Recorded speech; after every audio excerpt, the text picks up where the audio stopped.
Наложи се да кандидатстваме по този проект, защото трябва да въведем най-съвременните начини с които най-бързо и най-конкурентно можем да изпълняваме нашата работа. Това е компютъризация. По този начин се осъществява фактически много бързо и точно и на много конкурентни цени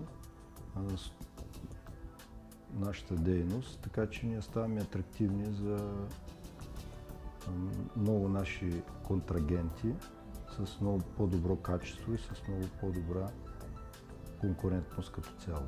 Фактически ние използвахме субсидията, европейската субсидия, за да закупим машина за копирна машина за дърворезба, компютърна копирна машина, която ни позволява да компютъризираме много от ръчния процес, който ние използваме в нашата работа. Фактически тя се явява 80-90% заменя ръчния труд в този процес и успяхме да осъществим такава машина чрез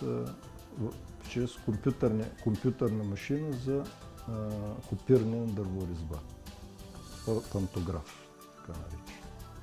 Не беше никак лесно да се намери производител на тази техника в България, понеже е доста специална и изисква особени умения в инженерите, за софтуера и за механиката на машината.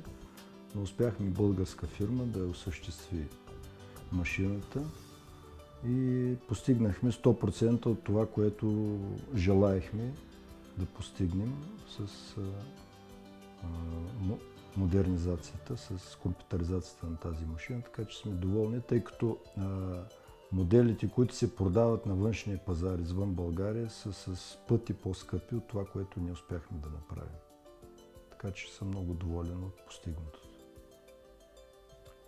Чрез тази иновация успяхме да удвоим личния състав на фирмата, като наети работни лица. Също така и производителността съответно се вдигна, а имаме идея да атакуваме и други пазари извън Европейската общност също. А ставаме атрактивни по този начин за много фирми в нашия бранш като подизпълнители. Така че перспективата е да можем да създаваме все повече и повече работни места, което искрено се надявам, че може да се осъществи благодарение на тази иновация.